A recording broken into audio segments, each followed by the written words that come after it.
오늘 성경 본문은 여러분이 잘 아시는 탕자의 비유입니다. 아버지의 유산을 아버지 생전에 요구했어요. 불효죠.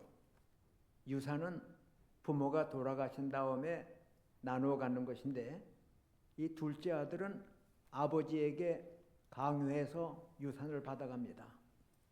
그리고는 멀리 딴 나라로 가버렸어요. 간섭이 없는 곳으로. 그것만 해도 괘씸한데 성경에 보니까 허랑방탕해서 다 허비했다고 그랬어요. 빈털터리가 됐어요. 그런데 빈털터리 된 거기만 끝인 게 아니라 그 지방에 흉년이 와서 먹을 게 없어요.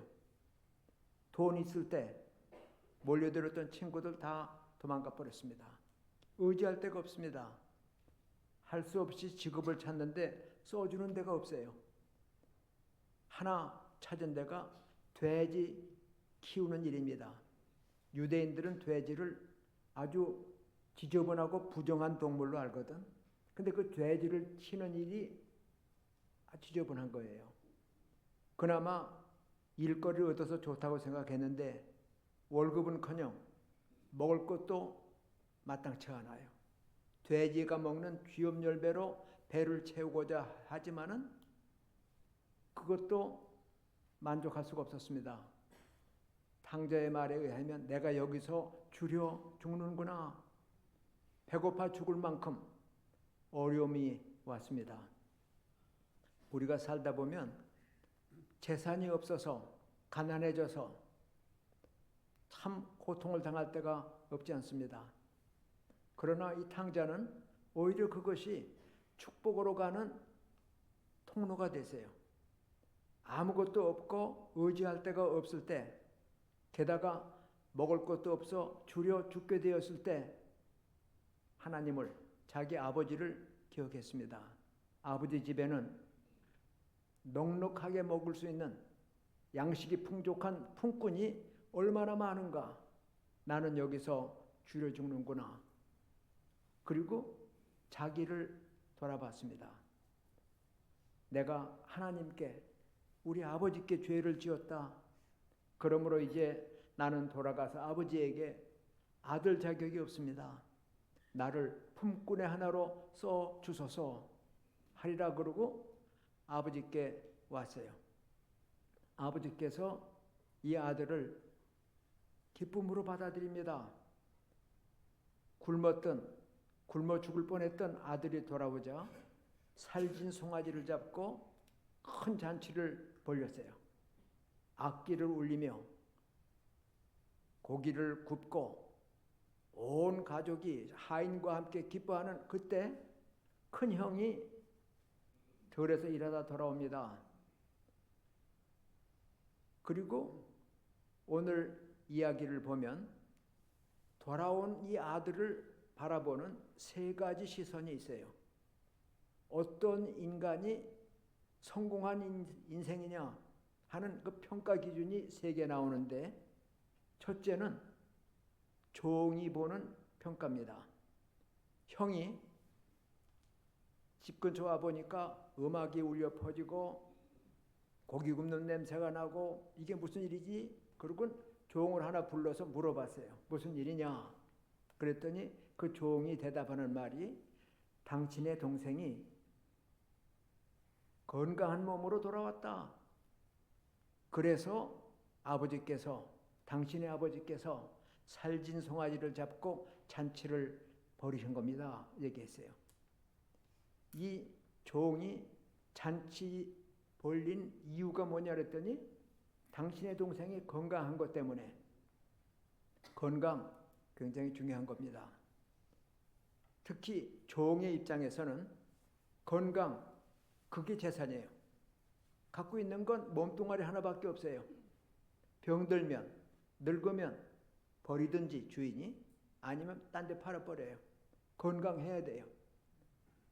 그런 의미에서 이 둘째 아들이 건강하게 돌아왔다고 하는 것은 축하할 만한 일이고 잔치할 만한 일이라고 생각을 했습니다. 오늘도 이 세상을 살면서 가장 중요한 게 뭐냐 할 때 건강. 그래서 남자들은 정력에 좋다고 그러면, 건강에 좋다고 그러면 그냥 뭐 그 이상한 것도 잡아먹고 또 등산도 하고 주일날 교회 가는 것보다 산에 가는 게 더 중요합니다. 건강해야 되니까요. 그러면 육체를 위해 살아요. 여자들은 누가 더 예쁘냐, 누가 더 날씬하고 아주 매력적이냐, 이게 자기들의 삶인 것처럼. 그래서 어떤 여자가 목사님께 와서 부흥회가 끝나곤 제가 교만한 것을 회개합니다. 뭐요? 얘기했더니 제가 너무 예뻐서요. 많은 남자들이 저 때문에 유혹을 받았을 거예요. 그 목사님이 가만히 보시더니 자매요, 그것은 교만의 죄가 아니라 착각의 죄요. 지가 제일 예쁜 줄 알았지만 사실 그거 아니거든. 예뻐진다고 그러면 뭐 얼굴을 몇 번이라도 성형수술을 해서, 그런 얘기도 있어요. 천국에서 문지기하는 베드로가 보니까 명단하고 이 사람하고 얼굴이 다른 것 같아. 그럼 너 맞냐? 그때 맞대. 아닌 것 같은데 자꾸만 고쳐가지고. 미모와 건강, 이게 인생의 최고 목표인 것처럼 먹고 마시는 목적이, 돈 버는 목적이 아름다움과 건강에 치우치는 사람들이 있어요. 그래서 건강했을 때 해야 할 일은 하나님께 헌신하는 일입니다. 나에게 건강을 주셨으니, 나에게 생명을 주셨으니 아버지 하나님, 나를 거룩한 산 제물로 받아 주옵소서. 시간을 드리고 몸을 바치고 목숨을 다하기까지 하나님을 사랑해야 되는데 자기 육체를 위해서, 그래서 쾌락 사랑하기를 하나님보다 더 사랑하는 사람이 있다고 그랬어요. 우리들은 하나님을 더 사랑합니까? 먹고 마시고 건강하고 예뻐지려고 하는 여기에 중심이 되어 있습니까? 종이 바로 그런 육체적인 관점에서 당신의 아들이 참 돌아왔으니까 잔치할 만합니다 그래. 그런데 형은 기분이 나빴어요. 안 들어갔어요. 그리고 그 종이 아버지한테 보고했겠죠. 큰아들이 오긴 왔는데 안 들어오고 밖에 있네요. 절 불러서 묻길래 둘째 아드님이 건강하게 오셨기에 아버지가 기뻐 받아들이셔서 이렇게 잔치를 했다고 했더니 아주 기분이 나빠서 화가 나서 안 들어오고 있습니다 그래. 여러분 가정 중에서, 자녀 중에서 그런 아들이, 딸이 있다 그러면 어떻게 하면 좋겠어요? 종을 보내서 들어오라고 해라. 만일 안 들어오면 문 걸어 잠가라. 못된 녀석이다. 그럴 수도 있겠지만 아버지가 친히 나갔어요. 아버지가 나가서 아들을 권합니다. 그럼에도 불구하고 이 아들은 자기 동생이라고 안 그래. 이름이 있었을 거 아니에요. 아버지, 내 동생 뭐 예를 들어 요셉이 돌아온 것이 그렇게 기쁩니까? 뭐 얘기할 수 있는데 이름도 안 부르고 동생이라고도 안 그러고, 아버지의 아들이 돌아오니, 아니 그 살림을 창기와 함께, 창녀와 함께 먹어버리는 아들이 돌아오니 잔치를 벌이치다니 말이 됩니까? 다른 사람에 대해서 베드로 사도는 사랑은 허다한 허물도 덮는다고 그랬는데 이 형은 동생에 대해서 아주 악평합니다. 물론 성경에 보니까 아버지의 재산을 허랑방탕하여 낭비했다고 한 건 사실이지만 어디에도 창녀와 함께 재산을 먹었단 말 없는데 형이 지 생각대로 창녀와 함께 아버지의 살림을 먹어버리는 아들이다. 과장해서 남을 욕하고 비판합니다. 동생이라고도 안 불러요. 아버지의 아들이 돌아왔습니다. 그랬는데 송아지를 잡으십니까? 이 형의 관점은 물질이에요. 아버지의 살림이에요. 만일 그 아들이 돈을 많이 벌어서 성공해서 가지고 나간 돈보다 몇 배, 몇십 배 불려가지고 돌아와서 형한테도 선물을 주고 아버지도 모시고 했더라면 야, 너 참 잘했다. 뭐 그랬을지 몰라요. 그런데 이 형이 판단하는 인생의 성공적인 비결은 물질이에요. 재산이에요. 그래서 오늘도 많은 사람들이 돈 모으기 위해서 수단 방법을 가리지 않아요. 옛 속담에 그런 말이 있습니다. 돈을 하인으로 삼지 않으면 돈이 주인 된다 그랬어요. 예수님께서도 말씀하시기를 사람이 하나님과 재물을 겸하여 섬길 수 없다. 오늘 하나님을 섬기는 날인데 돈 벌어야 되니까 하나님보다 돈 벌러 가요. 하나님을 섬기는 날인데 몸을 위해서 헬스장 가고 등산 가고 놀러 다녀요. 하나님보다 더 사랑할 수 없는데 만일 하나님보다 더 사랑하는 대상이 있으면 그것을 우상이라고 그랬어요. 아내 사랑해야 됩니다. 남편 사랑해야 됩니다. 자식 사랑해야 됩니다. 부모 사랑해야 됩니다. 그러나 자식이, 아내가, 부모가 하나님보다 위에 있으면 안 돼요. 하나님께서는 아브라함에게 내 아들, 내 독자 이삭을 내게 번제물로 바치라. 번제는 배를 가르고 내장을 꺼내고 살을 점여서 불태우는 제사가 번제예요. 내 아들을 번제로 바치라. 아브라함이 순종했을 때 하나님께서는 이제야 내가 내 아들보다 나를 더 사랑하는 줄 알았다. 그리고는 아들을 잡으려고 하던 그 자리에서 하나님이 준비하신 순양, 돈불에 걸린 순양을 가져다가 아들 대신 제사를 드리게 하셨고 이제야 내가 내 아들, 내 독자보다 나를 더 사랑하는 줄 알았다. 그러시면서 아브라함을 불러내실 때 하셨던 축복을 다시 확인하십니다. 우리가 형제 사랑하고 부모 사랑하고 자식 사랑해야 되지만 그것 때문에 하나님 사랑하는 일에 방해돼서는 안 돼요. 이 형은 돈, 물질이 우상이에요. 우리의 몸도 물질도 사라져 갑니다. 어느 목사님이 강단에 서셔서 여러분 절 보고 많이 늙었다고 하시는데 맞습니다. 세월이 많이 흘러가다 보니까 지붕도 이렇게 많이 벗어졌습니다. 머리가 번쩍번쩍해요. 창문도 많이 흐려져서 이렇게 두터운 안경을 쓰고 있습니다. 집의 기둥이 많이 흔들려서 지팡이로 이렇게 받칩니다.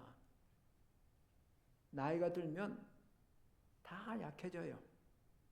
그런데 나이가 들지 않아도 우리는 아침 안개 같아요. 하나님 부르시면 끝나요. 여러분도 깜짝 놀라실 소식인데 어제 그제 금요일날 저녁에 우리 이웃에 비행기가 떨어져 6 탑승객이 다 죽었죠. 여기 가까이 있는 노스 이스트 필라델피아 에어포트에서 그 의료용 구호 비행기가 떴는데 30초 만에 떨어졌어요. 그게 바로 루트 1하고 카트만 73번이 만나는 그 코너 루즈벨트 몰 근처에 떨어져서 조종사, 부조종사, 그 다음에 의사, 그리고 간호사, 그리고 그 환자, 그리고 그 어머니 6명이 다 죽었어요. 이 환자 여자애는 아주 위독한 그 질병 때문에 라이프 드레트닝 일레스 그랬어요. 목숨이 아주 위태한 병 때문에 멕시코에서 고칠 수 없기 때문에 미국 와서 넉 달 입원하고 건강을 어느 만큼 회복한 다음에 퇴원하는 축하 파티를 하고 비행기를 탔어요. 30초 만에 비행기 떨어져 6명 죽고, 그때 비행기 떨어지는 것도 모르고 운전하고 가던 사람 차에 부딪혀서 그 차에 탄 사람 또 죽었어요. 집이 불타고 주변에 있는 사람들이 파편에 맞고 19명이나 부상을 당했대요. 인간의 생명은 아무도 보장 못합니다. 인생아, 내가 무엇이냐? 잠깐 보이다가 없어지는 안개 같다. 우리 생명이 언제 끝났는지 아무도 몰라요. 내가 운전하고 가는데 비행기가 떨어져 내가 죽을 줄 어떻게 알았겠어요?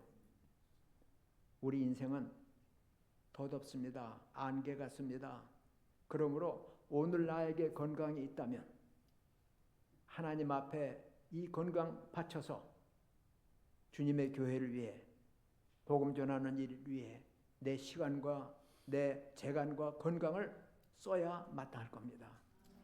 물질도 마찬가지입니다. 하나님이 주신 것은 하나님의 영광을 위하여 쓰라고 재물 얻을 능을 나에게 주신 거예요. 내가 부자라고 자랑하라고 한 게 아니라 신명기에 있는 대로 재물 얻을 능을 너에게 주셨다.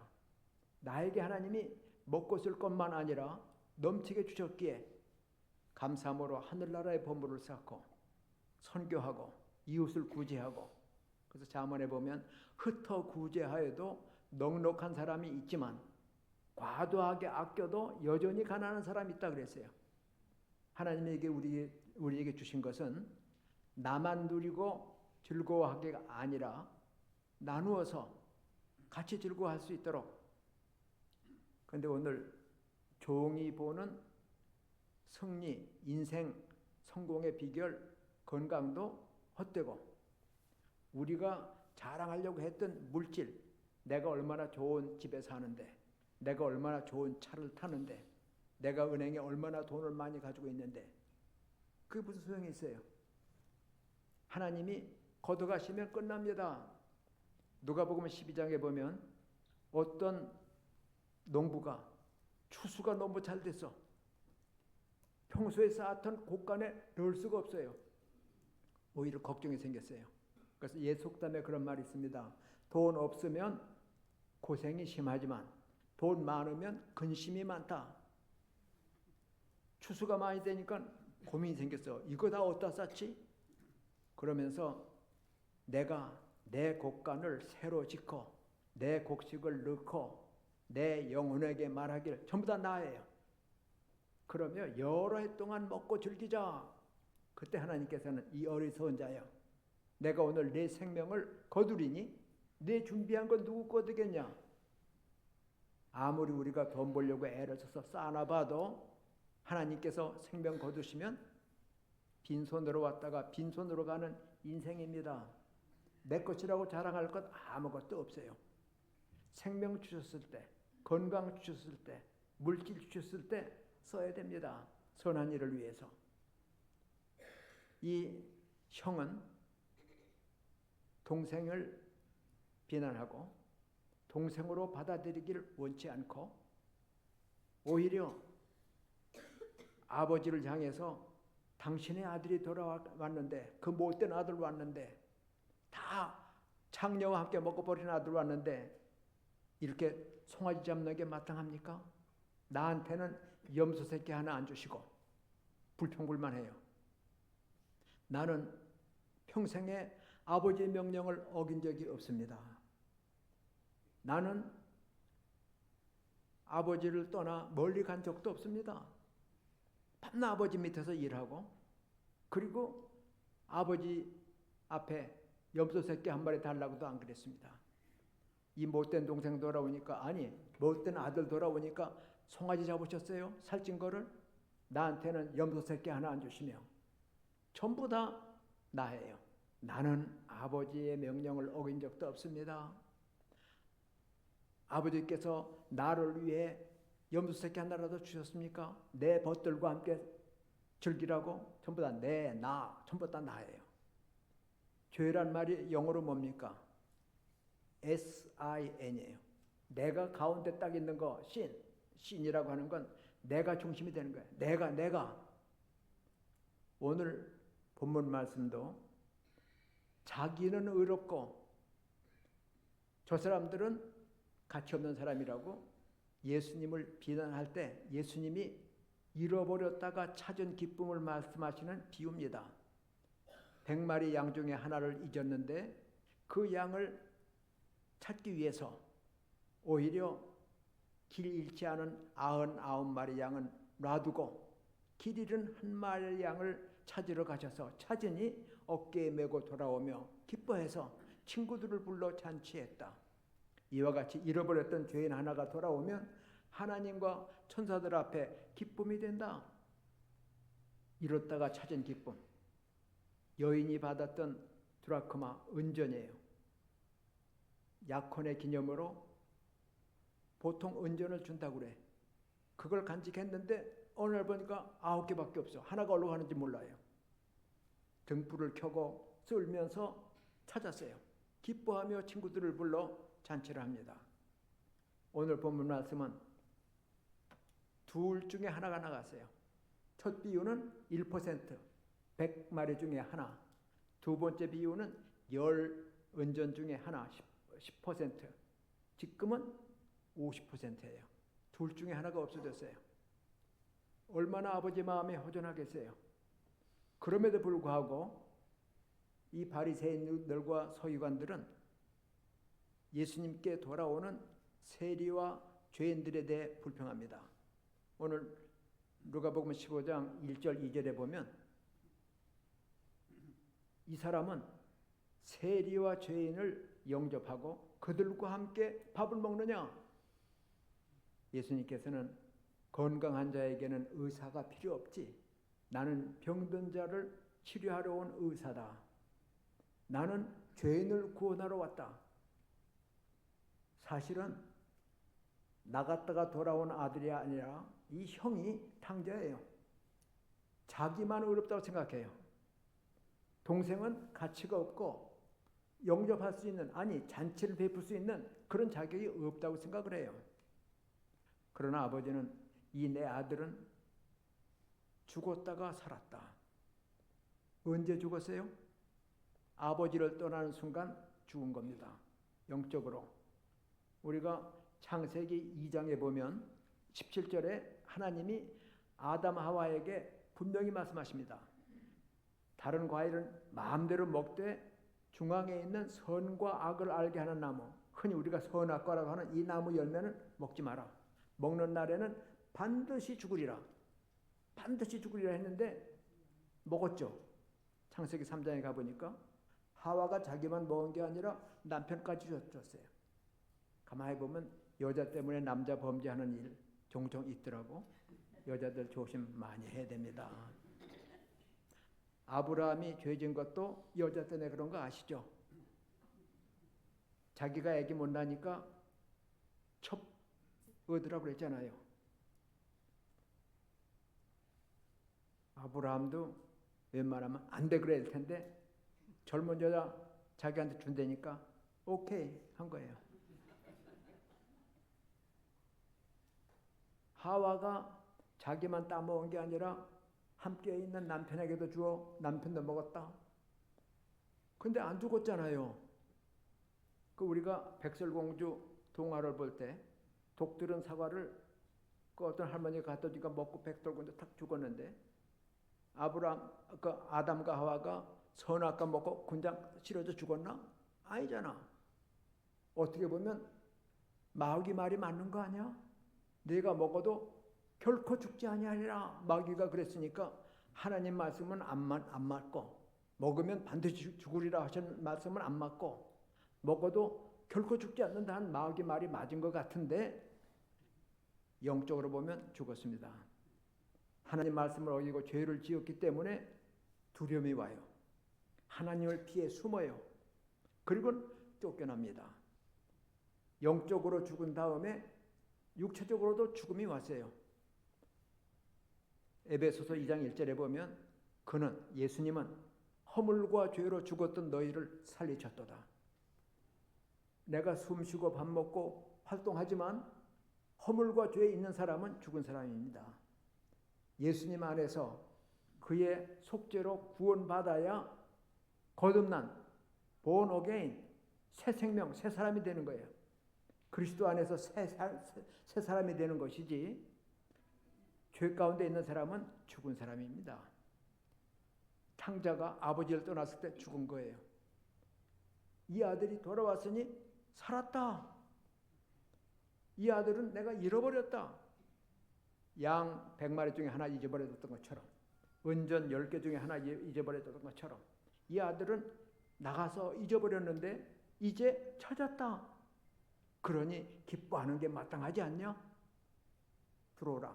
하지만 이 형은 아니에요. 자기만 어렵다고 그래요.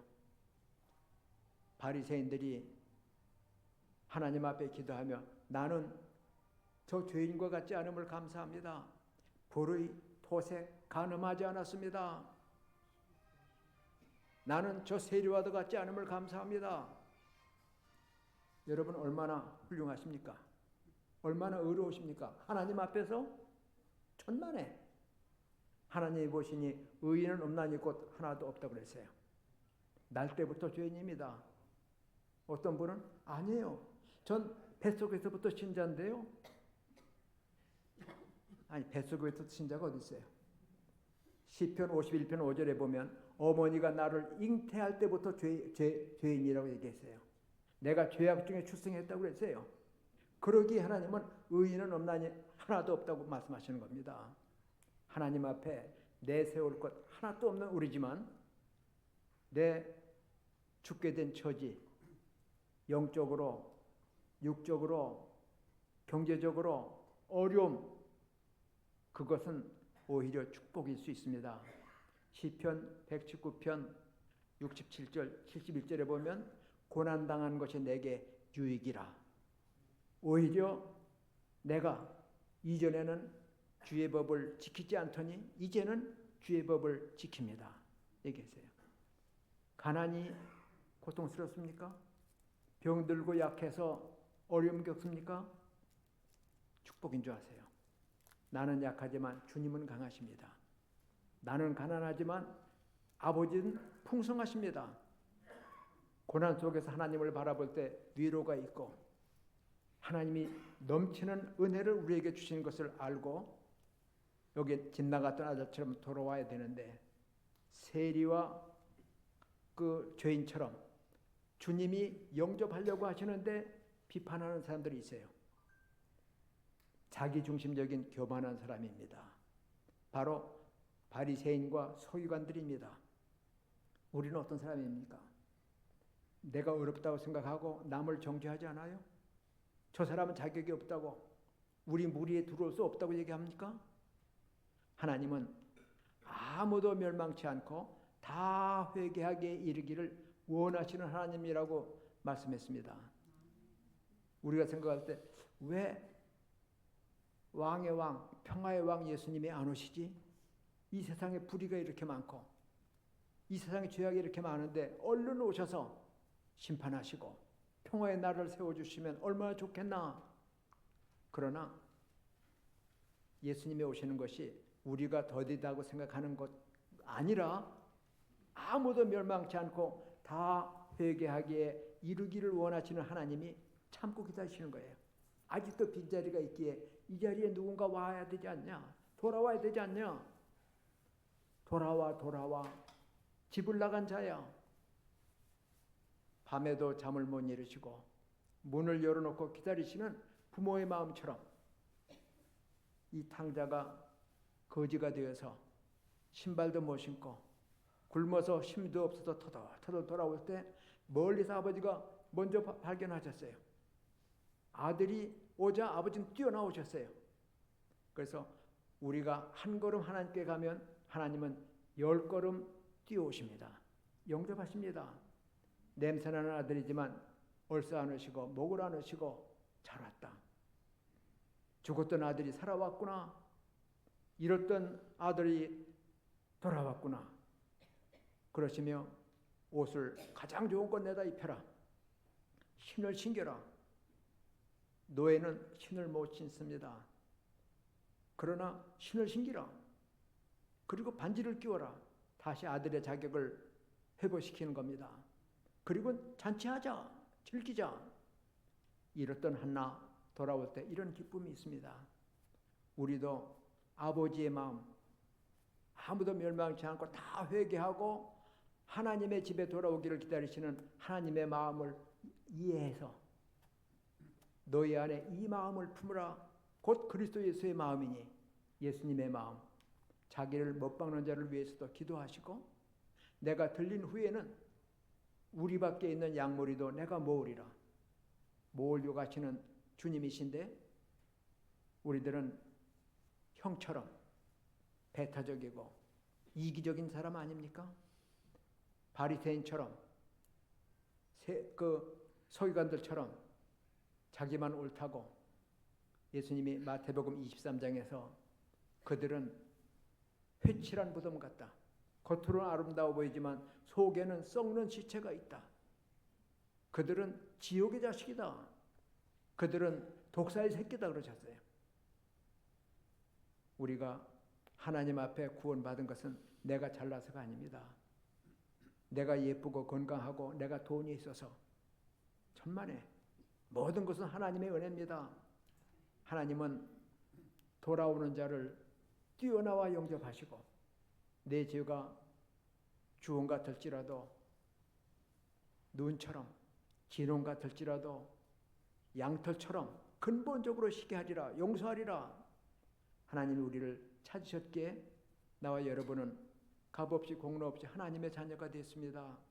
하나님을 아버지라고 부릅니다. 이제 우린 아직 하나님을 향해 아버지라고 부르지 못하는 우리 이웃들 있거든. 인도해내야 됩니다. 반감으로 맞아들여야 됩니다. 그리고 이 마음, 아버지 하나님의 마음을 품고 잃어버린 사람을 찾기 위해 선교하고 전도하고 주님의 몸된 교회를 위해서 봉사하면서 화목한 가정, 화목한 교회를 이룰 때 하나님이 기뻐하십니다. 이러한 기쁨이 우리 가정에, 우리 교회에 넘치기를 축원합니다.